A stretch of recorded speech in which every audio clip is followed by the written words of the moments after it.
Chiesa condanna tutto ciò che non sia opera di Dio come opera del demonio, condanna lo spiritismo, il paranormale, mette in guardia dalle sedute spiritiche e parla di possessioni demoniache. Il video che vado a proporre oggi è molto sottile, la Chiesa stessa, condannando il paranormale, ci dà la propria opinione in merito e d'altronde un'istituzione che si basa sulla sola ed esclusiva credenza spirituale di un creatore e di un Cristo incarnato, come può non credere anche ai fenomeni paranormali? E dal momento in cui ci crede, come può non studiarli e seguirli come si deve con personale adeguatamente preposto a questo scopo? Oggi parleremo di tutta la sfera paranormale che avvolge il Vaticano e delle sue prese di posizione in merito. Su questo canale YouTube abbiamo già ampiamente parlato dei testi apocrifi, dai manoscritti di Qumran a quelli di Nag Hammadi. Parliamo di testi scritti, ritrovati e subito tradotti che, a differenza della Bibbia, delle varie versioni della Bibbia, non hanno ricevuto manipolazioni nel corso dei millenni. Parliamo di testi che sono stati ripudiati dalla Chiesa e reputati come non canonici, apocrifi, che significa infatti da nascondere. Nei Vangeli apocrifi sono presenti credenze che la Chiesa di Roma ha spesso respinto, come la reincarnazione, lo spiritismo, l'esistenza di facoltà paranormali non originatesi da un rapporto privilegiato con Dio e dunque non sovrannaturali, ma patrimonio comune di credenti e non. E questo non poteva esistere, capito? Guai guardare la cosa da un punto di vista scientifico come per esempio fa il fascicolo del progetto Gateway. No, i maghi accettati dalla Chiesa erano coloro in grado di compiere miracoli solo ed esclusivamente se facenti parte della Chiesa di Roma. Sebbene le discipline sopra citate sono state più volte messe al bando dalla Chiesa, in pochissimi sanno che nel 1970 Papa Paolo VI ha creato in Vaticano, presso la Pontificia Università Lateranense, la cattedra di paranormologia e ufologia. Il termine paranormologia cela in realtà lo studio del paranormale ed è un termine inventato e fatto proprio da padre Andreas Reisch, nato in Italia, in Alto Adige, ma di lingua tedesca, docente di psicologia clinica all'Accademia Alfonsiniana di Roma. Questo signore, nonostante la Chiesa ripudi il paranormale, le sette, le sedute spiritiche e ogni sorta di potere sovrannaturale non generatosi da un rapporto ristretto con Dio, questo signore è un convinto spiritista. Nonostante il fatto che la Chiesa abbia messo al bando le comunicazioni con i defunti, e non secondo una legge non scritta, non secondo il consensus comune diffuso, ma secondo un trattato dei padri e dei dottori della Chiesa del Santo Uffizio il 24 aprile 1917, questo prete ha deciso comunque di addentrarsi pesantemente nel mondo del paranormale e lo fa da decenni. Immaginatevi solo a quanti testi occulti ha avuto accesso. Ecco. Tale responso che proibisce la comunicazione con i defunti è stato confermato dal Catechismo della Chiesa Cattolica, all'interno del quale si respingono, tra le altre, la pratica dell'evocazione dei morti e il ricorso ai medium e si mette fortemente in guardia i fedeli dallo spiritismo.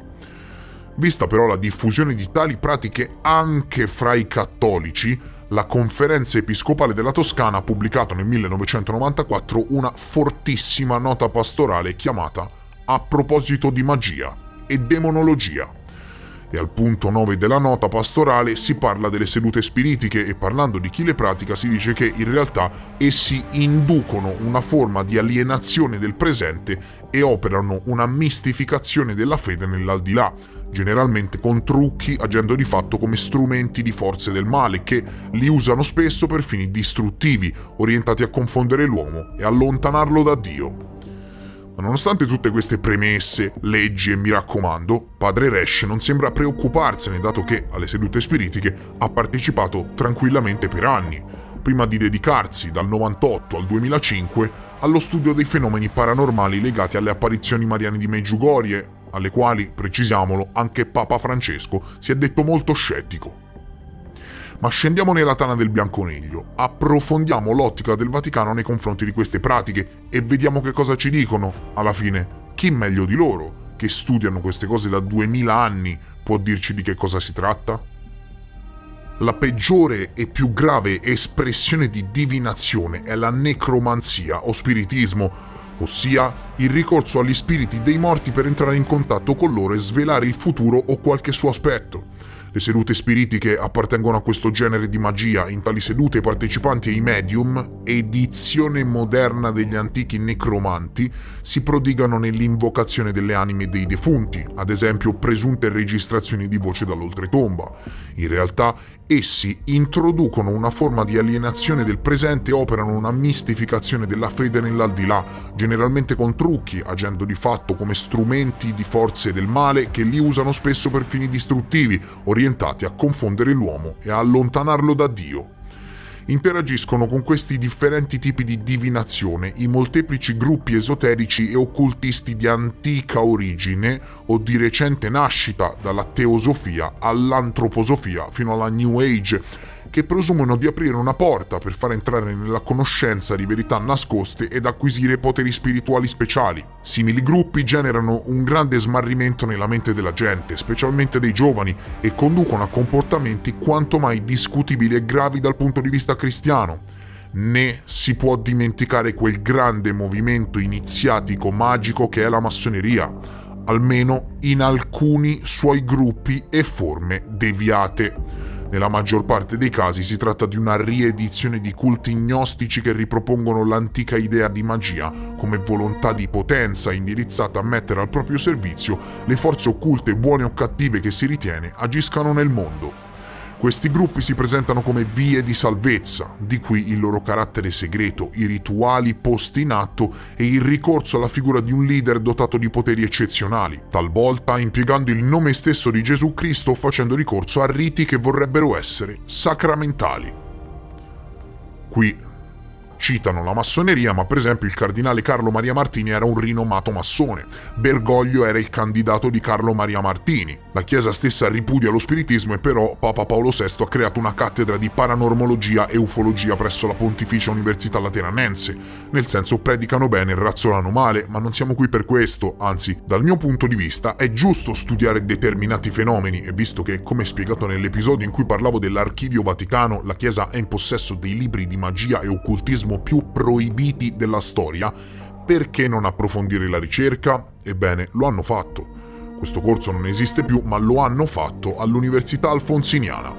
Secondo padre Reich, nei suoi libri, scrive che la paranormologia è lo studio di tutti quei fenomeni di confine le cui strutture funzionali si distinguono o sembrano distinguersi dai processi naturali noti e dai modelli riconosciuti di interpretazione del mondo e dell'uomo.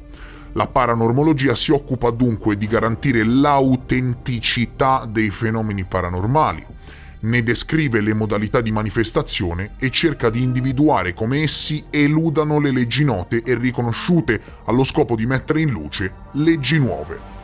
Rientrano dunque nel suo campo di indagine la parafisica, dall'alchimia alla telecinesi, la parapsicologia, quindi telepatia, chiaroveggenza, eccetera, la parapneumatologia, ad esempio possessioni diaboliche, reincarnazione, eccetera, e la parabiologia, che si interessa di guarigioni miracolose, stigmate e non solo. Determinati studi portati avanti dal Vaticano si interessano anche di esobiologia, ossia dello studio della vita non terrestre, con tutto il conseguente interesse ufficiale e alla luce del sole che ne deriva per quanto riguarda il fenomeno degli UFO, perché se te lo stai chiedendo, sì, il Vaticano, e in particolare padre Reich, ha studiato anche il fenomeno degli UFO. Stando alle sue stesse parole, gli UFO sono stati materia di insegnamento quando era docente all'Università Alfonsiniana. Lo ha ammesso nel 2004 durante un'intervista concessa a Roberto Allegri, giornalista, scrittore del settimanale Chi, dicendo: certi studiosi cattolici attaccano spesso i fenomeni paranormali e chi si dedica alla ricerca su questi temi, ma sbagliano. I fenomeni paranormali, quelli autentici, sono importanti. Aiutano a capire che il mondo sensibile, quello che vediamo e che tocchiamo, quello che studia la scienza empirica, è solo una piccola parte della grande realtà dell'uomo e della creazione. Si diede giustizia e parlò di sé come l'unico docente al mondo ad aver introdotto questo genere di studi ufficialmente in un'università cattolica, anzi in un'università pontificia. Uno scienziato, oltre che un religioso, ovviamente, eppure nel corso della sua lunga attività di studio e di insegnamento si rese conto che, parole sue, L'uomo non potrebbe sopravvivere soltanto con ciò che si può verificare scientificamente. Esistono dei fenomeni inspiegabili che sono parte essenziale della vita dell'uomo e di questi si deve prendere atto. Vanno studiati, approfonditi, ma non messi da parte se non si trova per loro una spiegazione soddisfacente. Oggi padre Reisch, in pensione, ultra ottantenne, vive da molti anni in Austria, dove continua i suoi studi all'interno dell'istituto di ricerca Imago Mundi e promuove la divulgazione di queste tematiche a livello internazionale. Il corso di paranormologia e ufologia è purtroppo terminato con lui, in quanto era uno dei pochi che si batteva all'interno del Vaticano per la divulgazione di determinate tematiche.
Questo distinto signore è padre Funes, gesuita e direttore dell'Osservatorio Vaticano dal 2006 al 2015 e grazie a lui è possibile trovare sul sito ufficiale del Vaticano, signori, sito ufficiale Vaticano, un articolo molto interessante intitolato "L'extraterrestre è mio fratello". E quindi uscimmo a vedere le stelle, cita Dante, il celebre verso che chiude l'ultimo canto dell'inferno per descrivere la missione dell'astronomia, che è innanzitutto quella di restituire agli uomini la giusta dimensione di creature piccole e fragili davanti allo scenario incommensurabile di miliardi e miliardi di galassie. E se poi scoprissimo di non essere i soli ad abitare l'universo? L'ipotesi non lo inquieta più di tanto. È possibile credere in Dio e negli extraterrestri, si può ammettere l'esistenza di altri mondi e altre vite, anche più evolute della nostra, senza per questo mettere in discussione la fede nella creazione, nell'incarnazione, nella redenzione. Parola di astronomo e di sacerdote, parola di José Gabriel Funes, direttore della Specola Vaticana, argentino, 45 anni, gesuita dall'agosto del 2006, padre Funes ha le chiavi della storica sede nel Palazzo Pontificio di Castel Gandolfo che Pio XI concesse all'Osservatorio Vaticano nel 1935. Fra circa un anno le restituirà per ricevere quelle del monastero delle Basiliane situato al confine fra le ville pontificie e Albano, dove si trasferiranno gli studi, i laboratori e la biblioteca della Specola. Unisce in modi cortesi e pacati a quel leggero distacco dalle cose terrene di chi è abituato a tenere gli occhi rivolti verso l'alto, un po' filosofo e un po' investigatore come tutti gli astronomi. Contemplare il cielo è per lui l'atto più autenticamente umano che si possa fare perché, spiega all'Osservatore Romano, dilata il nostro cuore e ci aiuta ad uscire dai tanti inferni che l'umanità si è creata sulla terra, le violenze, le guerre, le povertà, le oppressioni. Come nasce l'interesse della Chiesa e dei papi per l'astronomia? Le origini si possono far risalire a Gregorio XIII, che fu l'artefice della riforma del calendario nel 1582. Padre Cristoforo Clavio, gesuita del Collegio Romano, fece parte della commissione che studiò questa riforma.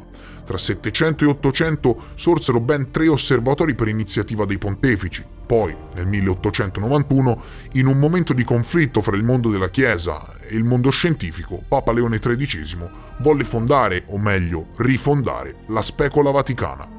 Lo fece proprio per mostrare che la Chiesa non era contro la scienza, ma promuoveva una scienza vera e solida, secondo le sue stesse parole. La specola è nata dunque con uno scopo essenzialmente apologetico, ma col passare degli anni è diventata parte del dialogo della Chiesa col mondo.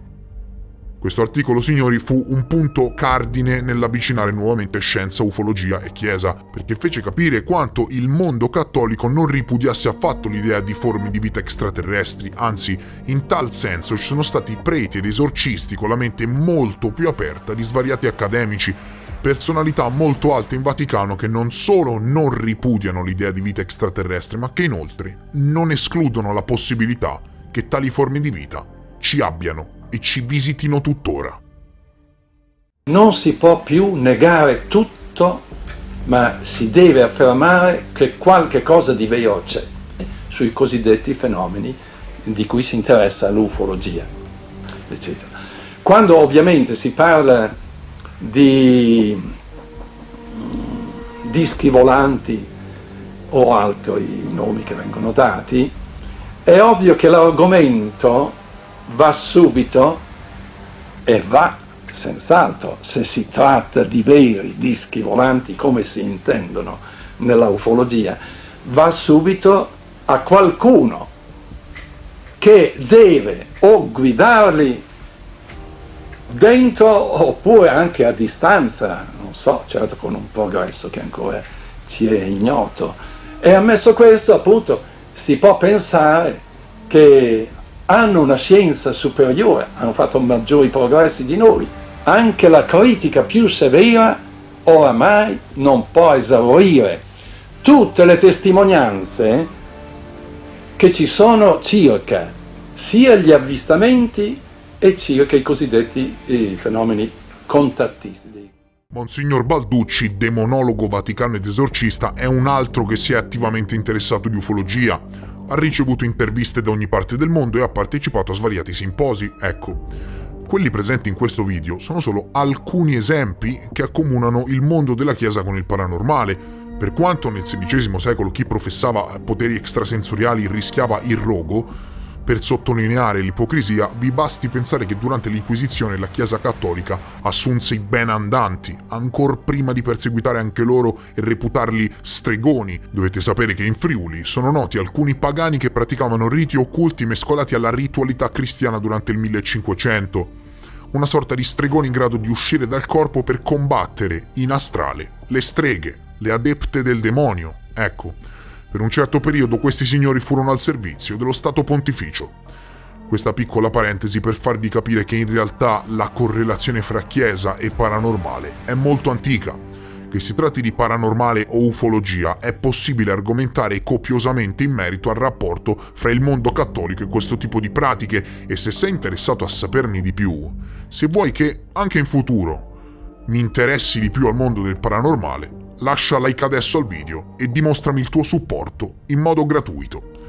Questo quarto e penultimo episodio della serie termina qui e mi auguro che vi sia piaciuto. Se ti è piaciuto il video e lo hai seguito con interesse, mi raccomando, non fare il tacchino con i poteri del dottor Xavier degli X-Men e lascia like a questo video.